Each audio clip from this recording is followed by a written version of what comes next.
The sermonette that I wanted to bring today springs from a visit that Hazel and I made with Valdur Visingi on Tuesday, the 13th of May. I particularly remember the date for a couple of reasons. The 13th of May was the second Passover date, and we had Dolores Bach and Elmira taking the second Passover. And I was also conducting the second Passover for a lady by the name of Mundi Doe in Norway. I'll tell you a little bit more about Mundi during the sermon. But the 13th was also, I also remember, because it was Hazel's birthday.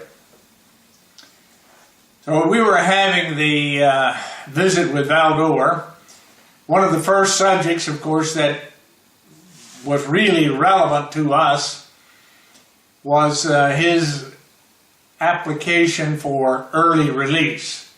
That's what they call parole here in Estonia, early release. And Valdur is, and we've been involved with working with him, trying to help him get that early release. And so we started to talk about that, and that led to talking about the subject of being free. Valdur was of the opinion, and we were in contrast on this particular subject, but Valdur was of the opinion that the United States of America is a free country. And that was, of course, what we used to say when I was young. It's a free country.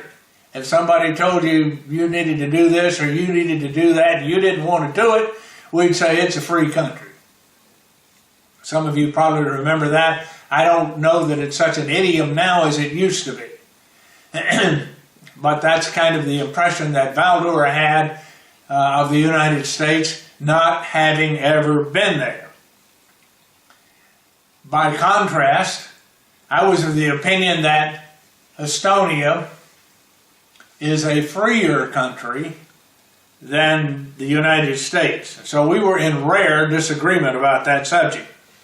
I thought of, during the conversation, the fact that the Heritage Foundation had classified Estonia, not this past year, but in several years ago, as the number 3 freest nation, and they're talking about economics. So it's a very, very different thing maybe than the total subject of freedom. But they were talking about economic freedom. Estonia was the number 3 freest nation on the face of the earth, behind Hong Kong and Singapore.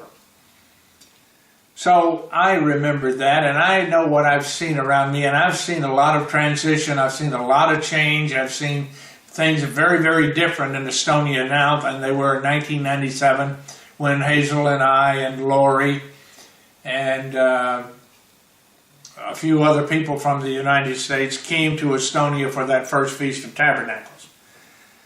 And that freedom, economic freedom, contributed, I would say, mightily to the transformation that is ongoing here in Estonia. Question that it brought to my mind, which I am addressing today in this sermonette: what does the Bible say about our freedom?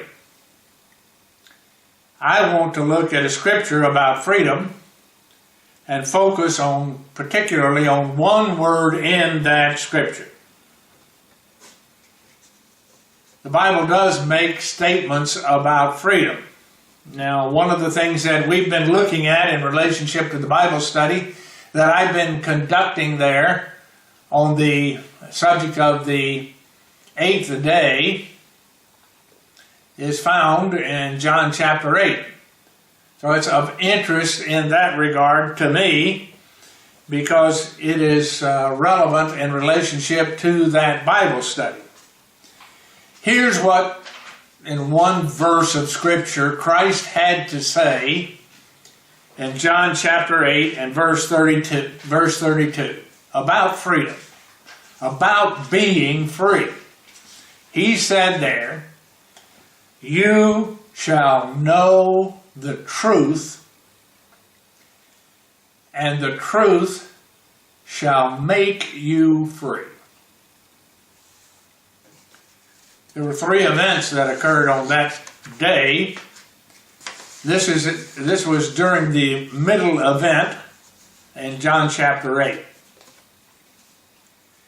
I think it's of interest to note, though, without going into all of the events that were going on there, it's of interest to note. We will talk about those in the Bible study when I get back. It's of interest to note that a particular tense is being used. In the English language, and in every language, there are different tenses. One of the things that has caused some people to smile is that the Estonians do not have a future tense. That seems to be a little bit amusing to many people. Neither do the Finns. So here he is used in this particular verse of Scripture, "You shall know the truth, and the truth shall make you free." It is put into future tense. It is not present tense. To whom was Christ speaking when he said that? Because there are two groups of people here that are surrounding him as he makes this pronouncement. One group, the Pharisees, were not at all willing to accept God's truth at that point. And for sure, they were not going to be made free. But there was another group of people there. It tells you in the Scripture just before that, many who heard what Christ was saying believed on him. And he says then, "You shall know," to those people, "you shall know the truth, and the truth shall make you free." Future tense. Of course, the Pharisees took great exception to that. They said, "We are free. We have never been in bondage to any man." And so they said, "We are free." Kind of like I would say the United States of America, it's the citizenry. We are a free nation.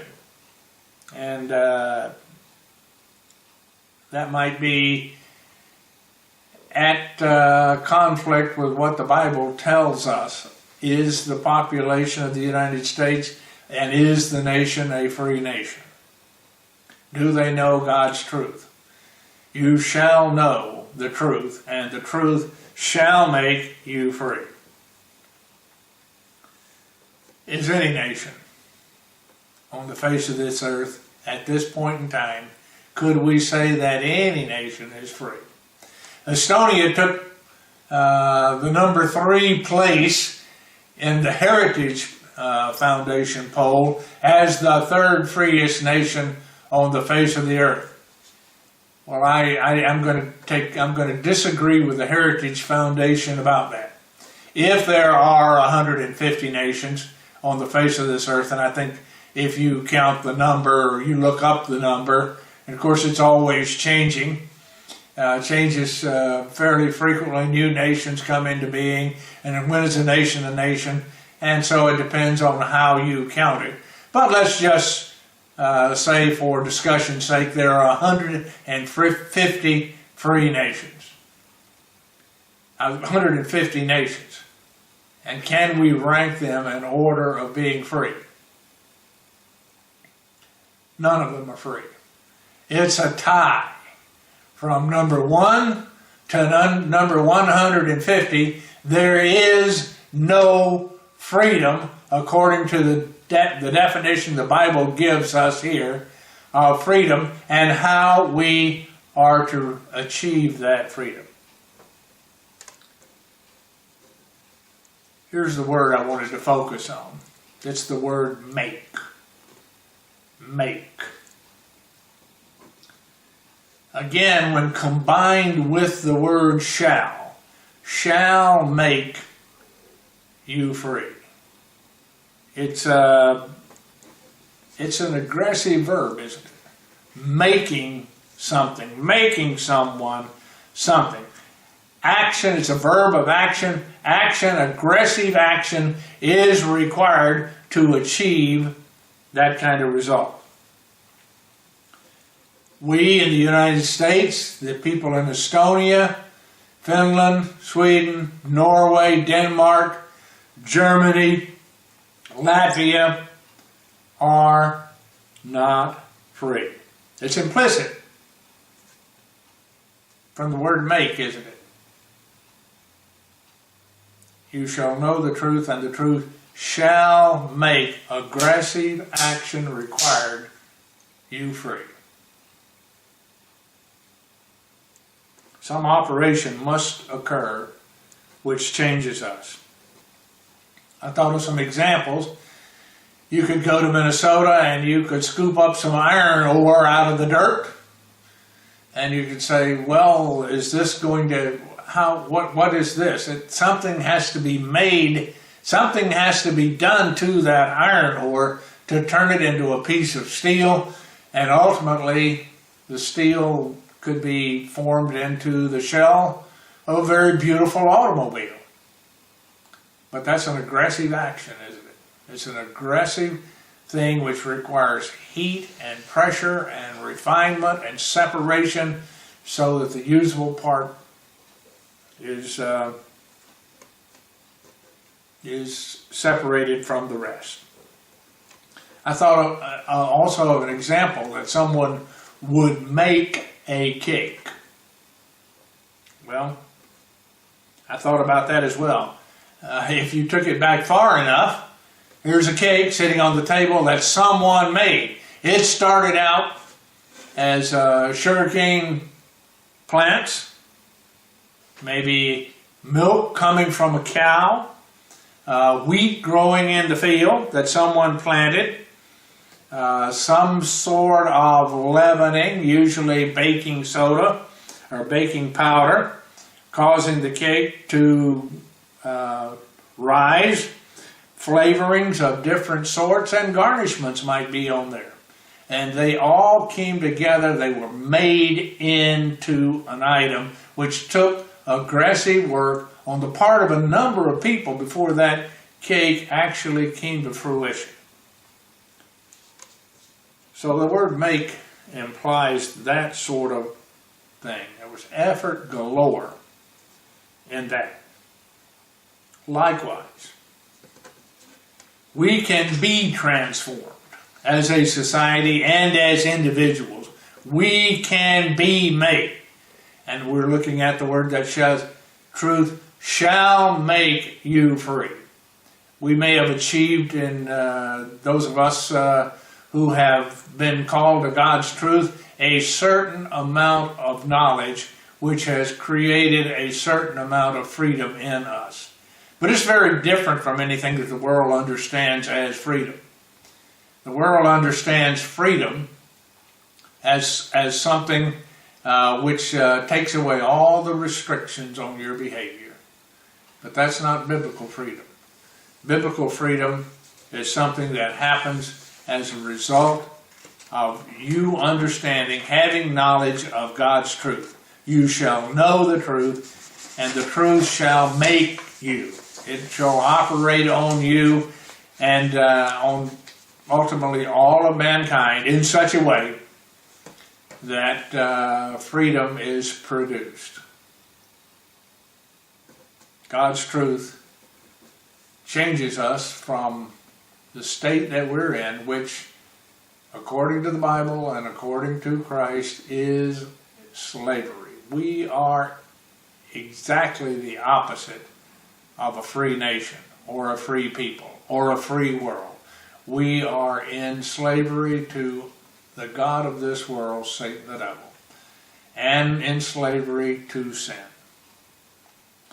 And so, with apologies to Valdur, in this discussion, a little bit of a disagreement between the two of us, no nation is free. Why? Because God's truth so very rare, extremely rare in this world. There is a future time for all of mankind. You shall know the truth, and the truth shall make you free.